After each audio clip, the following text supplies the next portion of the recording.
Sobe com muita alegria, família Ciente. Feliz hoje a todos.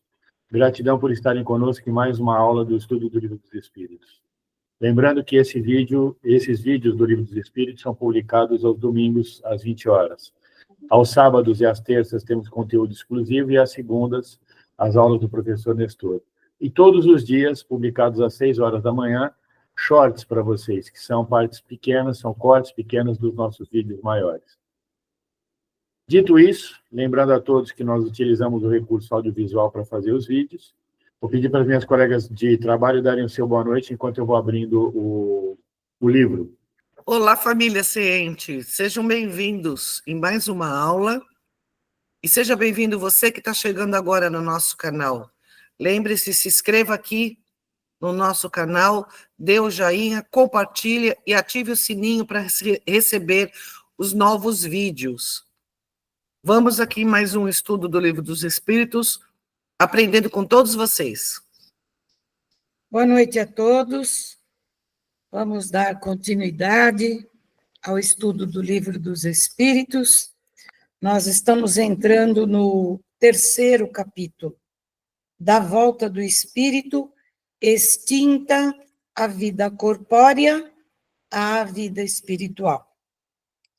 Os itens seriam a alma após a morte, separação da alma e do corpo e perturbação espiritual. A alma após a morte.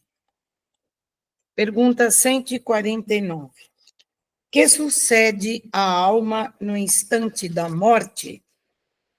Volta a ser espírito, isto é, volve ao mundo dos espíritos, donde se apartara momentaneamente. Quero fazer um comentário, que eu estou lendo o livro de Leon Denis, Problema do Ser, do Destino e da Dor. E ele está exatamente falando sobre a volta do espírito à espiritualidade e à morte também, como se passam os momentos da morte. E ele conta que pesquisadores, assim como Swedenborg e como outros, Ernesto Bozano também, fizeram estudos sobre a morte efetiva. Eles estavam ao lado de quem estava já desencarnando, e também com médiuns videntes, explicando como era o desencarne e o que acontecia com cada um. Um, por exemplo, estava com dificuldade em desencarnar. Ele ia e voltava, o espírito ia e voltava, até que vieram uns familiares, e algum deles especializado, começaram a cortar os fios que ligavam esse espírito ao corpo, né? Começaram a cortar até que o pegaram e o levaram. E outros não, outros viam e já sentiam a espiritualidade, sentiam que era uma beleza, que o lugar era lindo, e um deles, inclusive, uma mulher muito boa, uma criatura assim que tinha bastante espiritualidade, e ela falava para o marido: não me chame, porque eu estou indo, conforme eu vou e começo a sentir a beleza, o local, a família, você me chama, eu volto. Não me chame, me deixe ir, é muito lindo, eu estou bem, eu estou feliz, eu estou numa alegria muito grande. E o marido do lado dela deixou ela partir e ela foi. Então, para o plano espiritual, diz que numa leveza, numa alegria. Então, eles tinham médiums videntes, né, audientes, ao lado e faziam essas pesquisas. Isso já em 1806, William. 1806, 1809. Ernesto Bolzano e Swedenborg. Swedenborg tem muitos livros também. E eles colocavam na revista Ciência e Psique, na França. Eles punham esses artigos. Então, tem N estudos sobre essa saída do corpo e a entrada no plano espiritual. Muito interessante. Um capítulo inteiro. Eu acho que é importante aproveitar esse seu comentário, relevantíssimo, relevantérrimo, lindo sobre o assunto para explicar, aliás, para lembrar as pessoas que o Espiritismo nasce em 1857 com esse livro aí, o Livro dos Espíritos, mas, muito importante que seja dito, as manifestações espíritas ou espiritualistas ou espiritistas, os termos que vocês quiserem usar, elas são desde muitos anos antes. A Vânia está acabando de falar uma coisa importantíssima sobre essa questão de 1806 ou qualquer coisa assim, ou seja... 1806, 1809. E não era nem espírita, nem espiritualista, porque esses termos, quem colocou foi Kardec. Mas é o que eu estou Então, acabando de era falar. pesquisa, né? Pesquisa que É esses estudiosos faziam até chegar em Kardec, né? Exatamente o que eu estou dizendo. Kardec simplesmente trouxe todo um estudo em cima disso, e a partir desse estudo ele conseguiu fazer a codificação da doutrina. É isso aí. Mas você vê, há quanto tempo já estava sendo pesquisado, né? Aí depois só foi confirmado. Então, vamos lá. Pergunta 150. A alma após a morte conserva a sua individualidade? Sim, jamais a perde. Que seria ela se não a conservasse? Pergunta A. Como comprova a alma a sua individualidade, uma vez que não tem mais corpo material? Resposta: continua a ter um fluido que lhe é próprio, haurido na atmosfera do seu planeta e que guarda a aparência de sua última encarnação, seu perispírito. Vamos ressaltar novamente para André e para o William. Olha só o que ele colocou. Haurido na atmosfera do seu planeta. Isso quer dizer que existem vidas em outros planetas.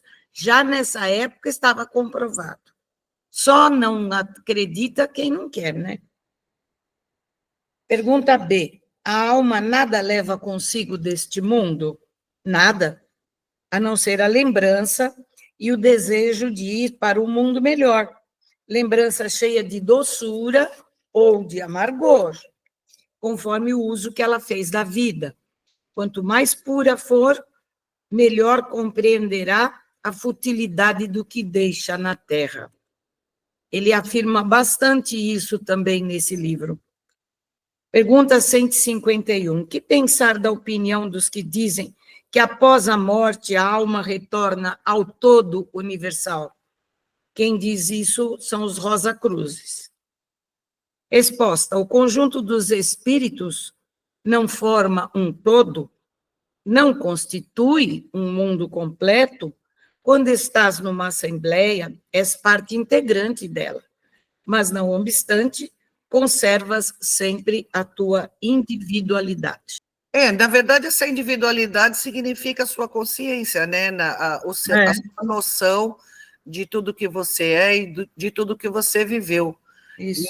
Mas, de certa forma, você volta, assim, ao todo, e você, hoje, encarnado, também faz parte do todo, porque a vida encarnada é vida, e nós, apesar de estarmos no corpo, somos espíritos encarnados, então temos espírito. Então, tudo isso é o todo universal, enfim. Agora, tem uma pergunta que a resposta é muito longa, de Kardec. Pergunta 152. Que prova podemos ter da individualidade da alma depois da morte? Resposta dos espíritos.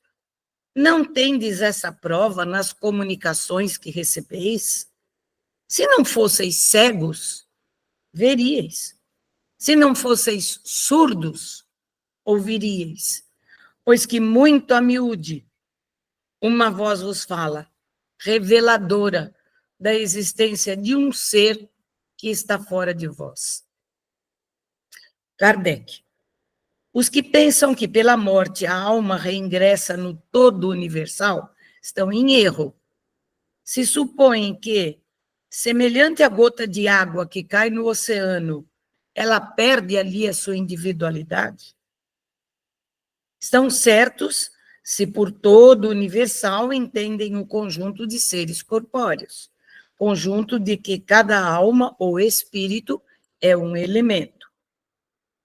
Se as almas se confundissem num amálgama, só teriam as qualidades do conjunto. Nada as distinguiria umas das outras.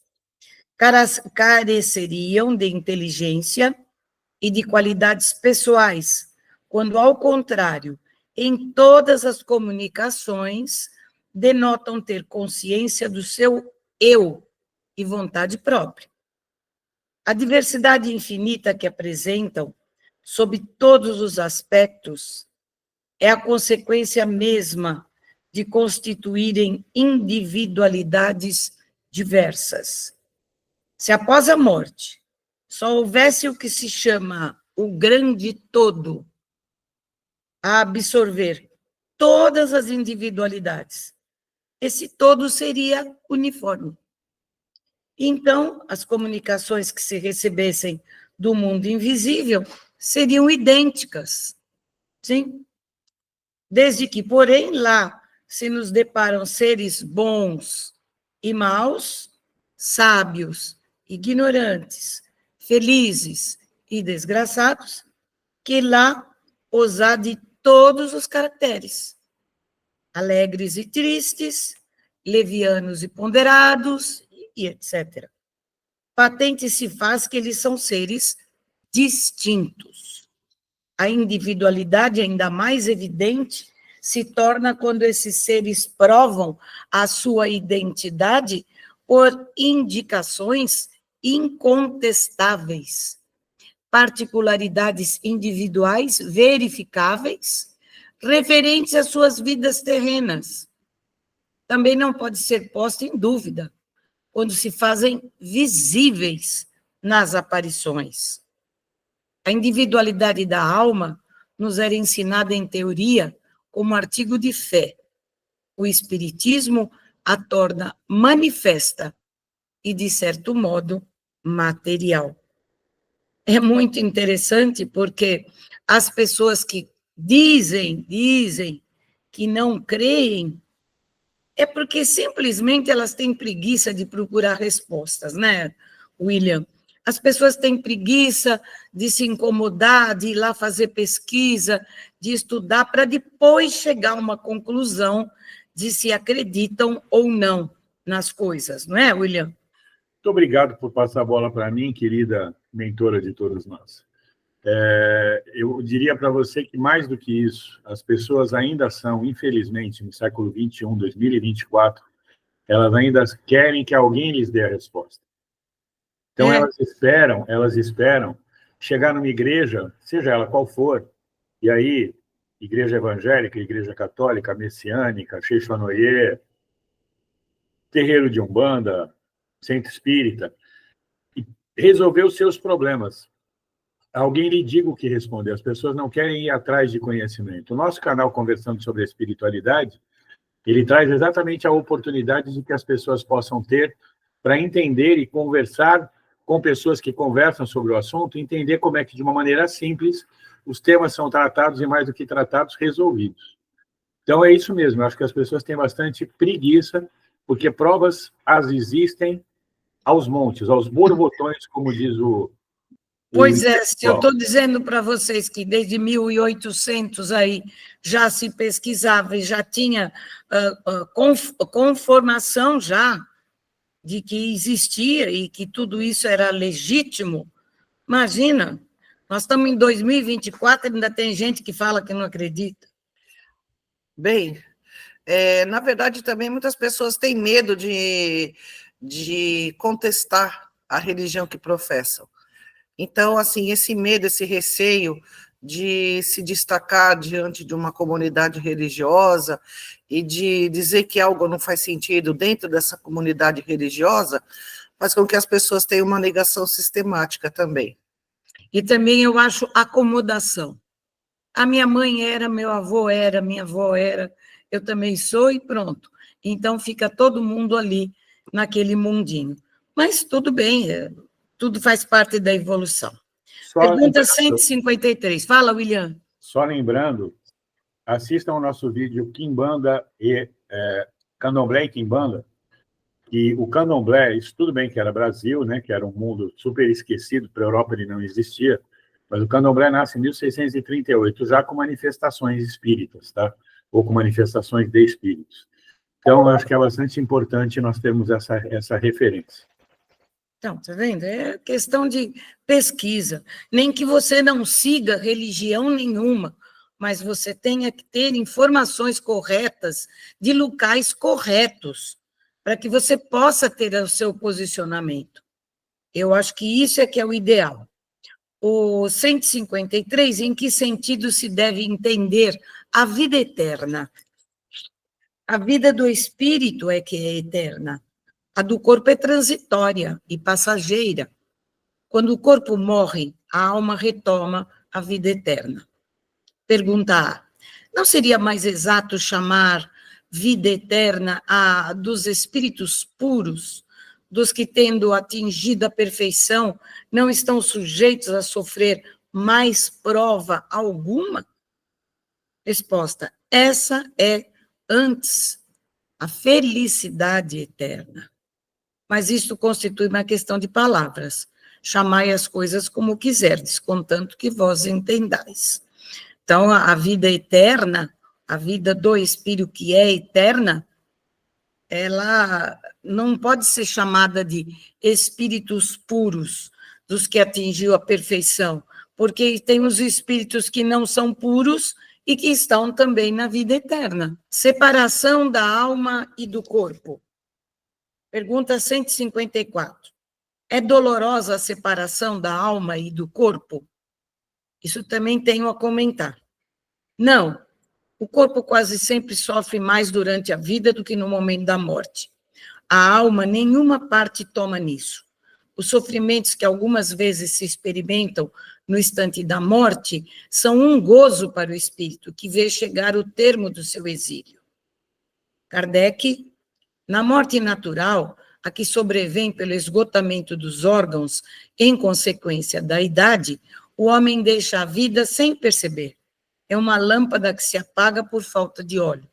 Lá nesse livro também ele comenta a respeito disso, que seria quase que impossível o espírito sofrer por sair daquela prisão que ele se encontra e em sofrimento de corpo, porque o final da existência, a não ser que seja uma morte muito espontânea, mas senão a maioria tem doença, tem dores, tem um pouco de sofrimento, nem que seja pouco, mas tem.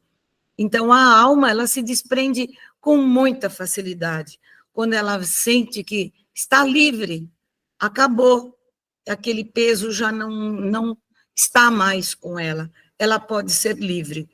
E, inclusive, ele pede, até ali eles pedem, que não choremos as mortes, um choro natural, de uma saudade, mas não um desespero de uma perda, de uma coisa, porque a pessoa passou pela fase normal da vida, e o espírito agora está livre, voando, procurando outros lugares.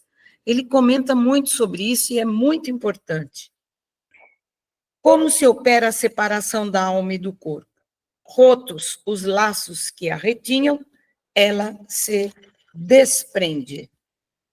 Pergunta A. A resposta de Kardec também é enorme. A separação se dá instantaneamente por brusca transição?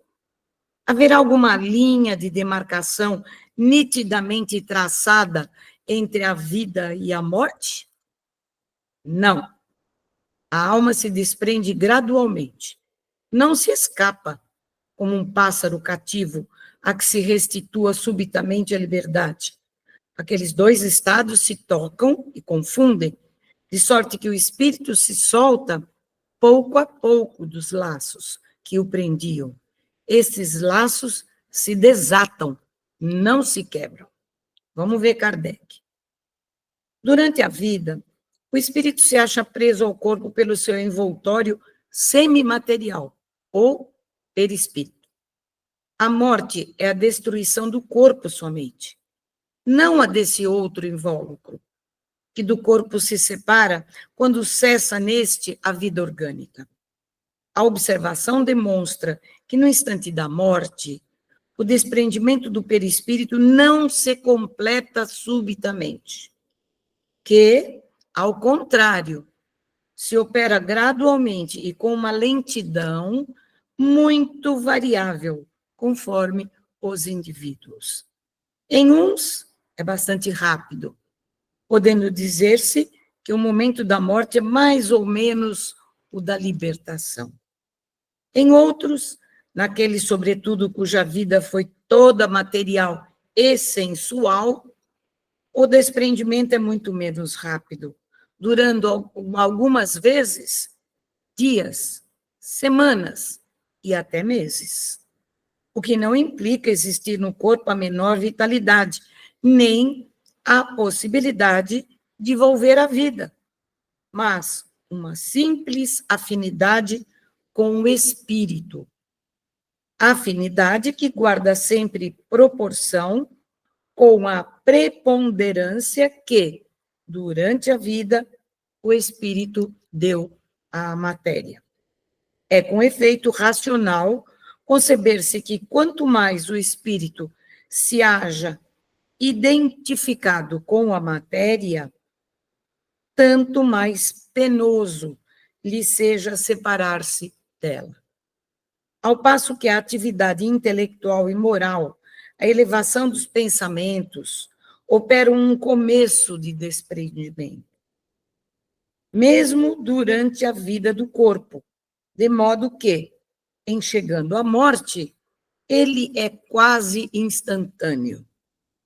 Tal o resultado dos estudos feitos em todos os indivíduos que se tem podido observar por ocasião da morte. Essas observações ainda provam que a afinidade persistente entre a alma e o corpo, em certos indivíduos, é às vezes muito penosa, porquanto o espírito pode experimentar o horror da decomposição. Este caso, porém, é excepcional e peculiar a certos gêneros de vida e a certos gêneros de morte. Verifica-se com alguns suicidas. 156. A separação definitiva da alma e do corpo pode ocorrer antes da cessação completa da vida orgânica? Resposta. Na agonia, a alma algumas vezes já tem deixado o corpo. Nada mais há do que a vida orgânica. O homem já não tem consciência de si mesmo. Entretanto, ainda lhe resta um sopro de vida orgânica. O corpo é a máquina que o coração põe em movimento. Existe enquanto o coração faz circular nas veias o sangue para o que não necessita da alma. É interessante isso, porque tem esses casos de quase morte, que as pessoas ficam fora aí uns tempos, e hoje em dia tem as eutanásia, porque eles acreditam que o espírito já tenha ido embora e que o espírito já não precisa mais daquele corpo, porque é simplesmente o coração que está batendo e pulsando. Mas é um caso preocupante, porque como nós já tivemos um vídeo falando sobre eutanásia também, né, William, Andréia, e a gente sabe que, às vezes, ele vai voltar, né? É bom eu falar que, se você quiser procurar no YouTube ou no Google, a EQM, Experiência de Quase Morte, existem vários cientistas, inclusive médicos, neurologistas, psiquiatras, que fazem um estudo dessas pessoas que, em estado de coma, trazem alguma lembrança, ou quando há algum tipo de ressuscitação e a pessoa volta a animar o corpo, traz alguma lembrança do que viveu no plano espiritual, né? Ou também na sua vida mental. Então, hoje existe um material muito vasto, né? E estudos muito bem elaborados a esse respeito. Então, procurem EQM, Experiência de Quase Morte. São estudos muito bem feitos. E como a Vânia bem disse, assistam ao vídeo de eutanásia do canal Conversando sobre a Espiritualidade, publicado no último dia 19, agora de novembro. Então, se você nos acompanhar, você vai ter muitas explicações, e todos baseados cientificamente e por pessoas idôneas. Então, nós temos sempre informações para você que está nos assistindo agora e que está nos ouvindo. Assista os nossos vídeos, vocês estarão muito bem informados. Pergunta 157. No momento da morte, a alma sente alguma vez qualquer aspiração ou êxtase que lhe faça entrever o mundo onde vai entrar, onde de novo vai entrar, né? Muitas vezes a alma sente que se desfazem os laços que aprendem ao corpo. Emprega, então, todos os esforços para desfazê-los inteiramente. Já em parte desprendida da matéria, vê o futuro desdobrar-se diante de si e goza por antecipação do estado de espírito. É aquilo que eu comentei com vocês, que eles viam já do lado de lá, eles não viam a hora de se desprender, de sair logo do corpo que estava ali sofrendo, velho, cansado. Pergunta 158. O exemplo da lagarta, que primeiro anda de rastos pela terra, depois se encerra na sua crisálida, em estado de morte aparente, para enfim renascer com uma existência brilhante, pode dar-nos a ideia da vida terrestre, do túmulo e, finalmente, da nossa nova existência? Resposta: uma ideia acanhada. A imagem é boa, todavia, cumpre que não seja tomada ao pé da letra, como frequentemente vos sucede. Ser humano é fogo, né? 159. Que sensação experimenta a alma no momento em que reconhece estar no mundo dos espíritos? Depende. Se praticasse o mal, impelido pelo desejo de o praticar, no primeiro momento te sentirás envergonhado de o haveres praticado. Com a alma do justo, as coisas se passam de modo bem diferente. Ela se sente como que aliviada de grande peso, pois que não teme nenhum olhar prescrutador. Quem assistiu o filme Nosso Lar, viu bem, né, o rapaz, Nosso Lar 1, Nosso Lar 2, quando as trevas o buscam porque ele tem a sua consciência pesada com coisas que ele fez, né? Claro que ele ainda não se arrependeu, mas a consciência estava ali, gravado. E na hora do desencarne dele não foi nada simpático. 160. O espírito se encontra imediatamente com o que conheceu na Terra e que morreram antes dele? Sim, conforme a afeição que lhes votava e a que eles lhe consagravam. Muitas vezes, aqueles seus conhecidos o vêm receber a entrada do mundo dos espíritos e o ajudam a desligar-se das faixas da matéria. Encontra-se também com muitos dos que conheceu e perdeu de vista durante a sua vida terrena. Vê os que estão na erraticidade, como vê os encarnados e os vai visitar. Muito importante entender, de novo, esse livro foi escrito no século XIX, e o que o Espírito de Verdade disse, e é verdade, afinal de contas, esse era o nome dele, então ele não mentia. Isso que está escrito nessa questão 160 é fato, mas não exatamente dessa forma.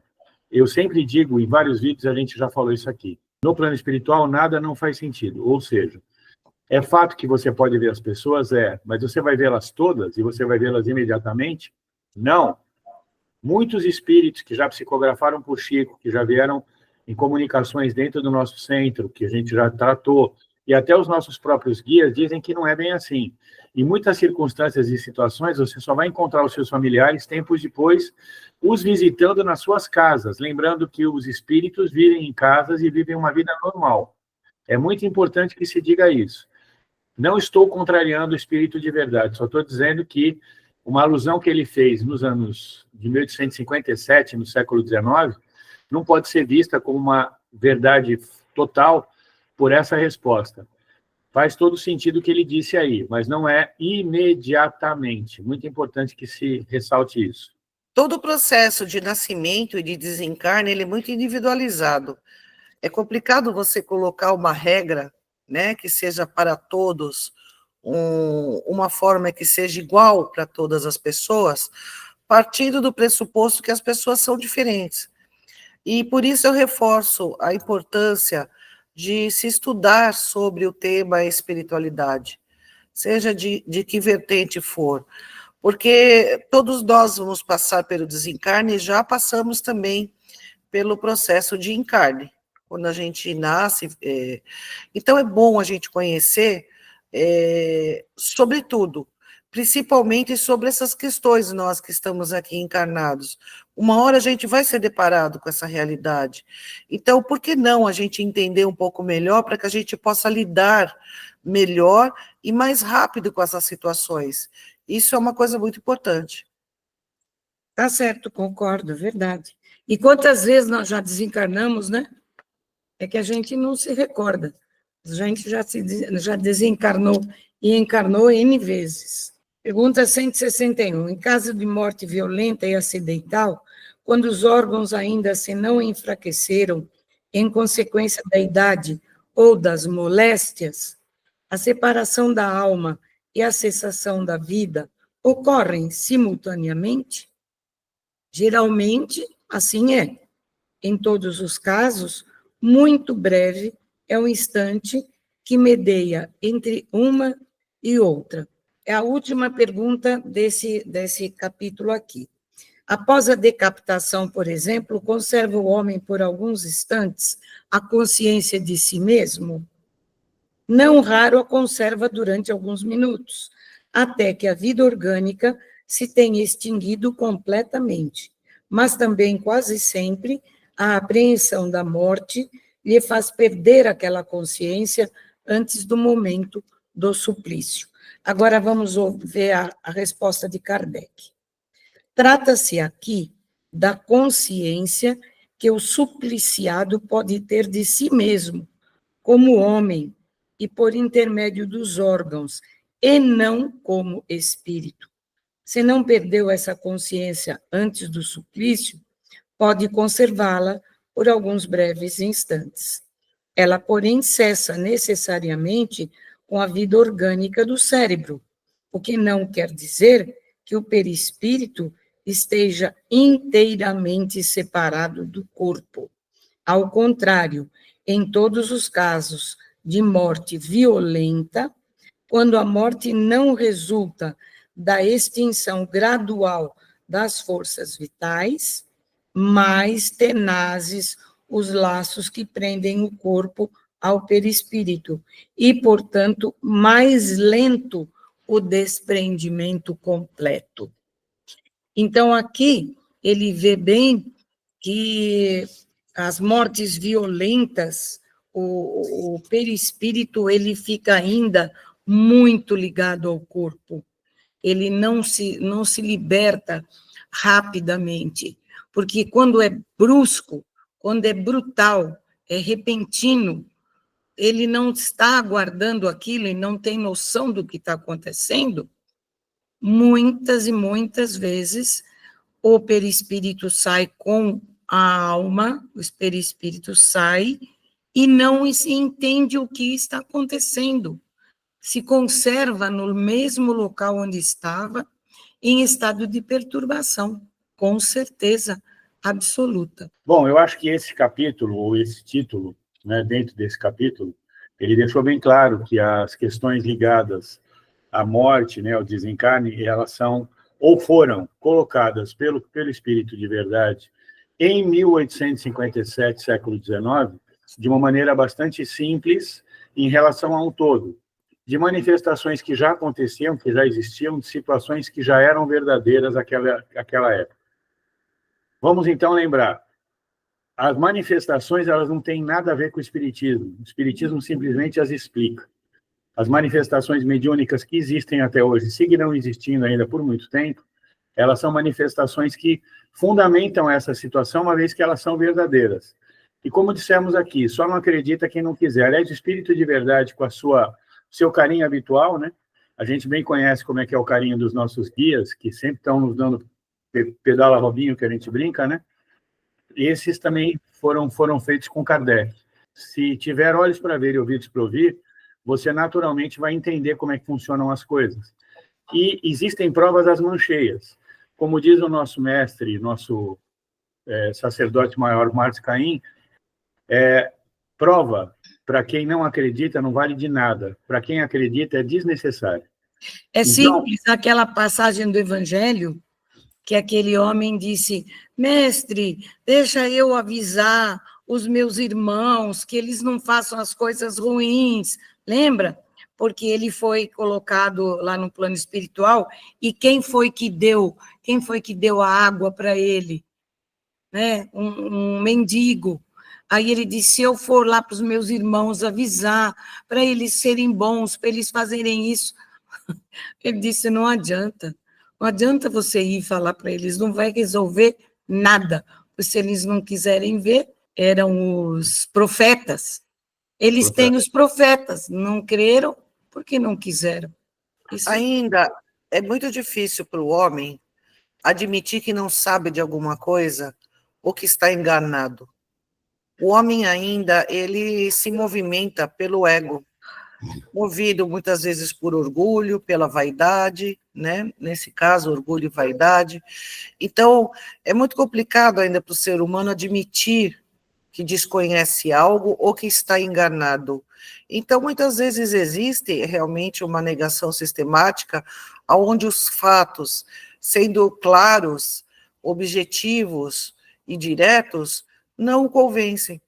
Porque para ele reconhecer que ele não sabe ou que ele errou sobre algo, ainda é muito doloroso. Então, vale a pena a gente se desfazer desta postura e procurar as informações de uma forma clara, de uma forma sem medo, principalmente, sem medo. Quero fazer um comentário, que depois a gente vai fazer short desse vídeo aqui, e é muito importante dizer uma coisa. A gente recebe comentários e responde todos, tá? Então eu peço que você deixe o seu comentário, que a gente sempre interage com vocês. Teve um short nosso, aliás, vários, a gente já teve comentários, alguns bons, outros excelentes, e a maior parte deles bobos, e alguns desrespeitosos. Como não teve palavras de baixo calão, o próprio YouTube preferiu manter, e eu também não os cortei. Então, se você for lá no nosso canal procurar os comentários, vídeo a vídeo, você vai encontrar. E teve um que a gente estava mencionando exatamente as manifestações espíritas, né? Ou as manifestações mediúnicas. O vídeo era sobre mediunidade. E a pessoa pega e fala, né? Eu não me lembro exatamente a frase, mas pobres seres humanos que não acreditam em Deus, a verdade está na Bíblia. Acreditam em coisas que não têm comprovação nenhuma, absolutamente porque são cegos. Eu não respondi à altura, mas eu vou dar a resposta agora. Cego é quem não vê, porque está tudo na sua cara, certo? Para quem fez esse comentário e vai assistir esse short, provavelmente, eu quero deixar bem claro para você que fez esse comentário.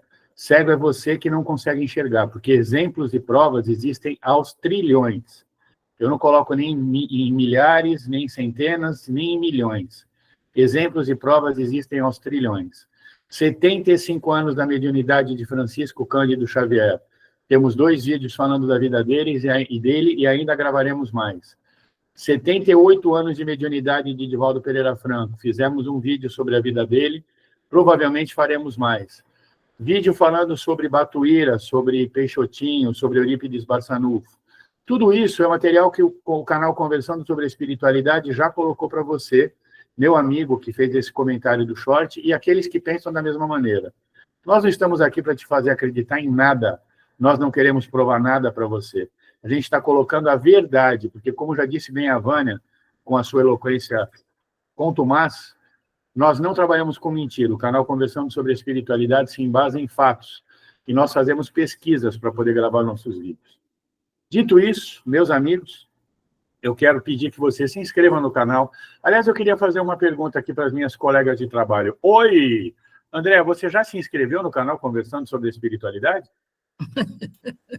Eu já me inscrevi, com certeza. Liguei ativei, né, as notificações. Vânia, você já se inscreveu no canal Conversando sobre Espiritualidade? Você sabe que eu não sei? Talvez não, eu preciso dar uma olhada.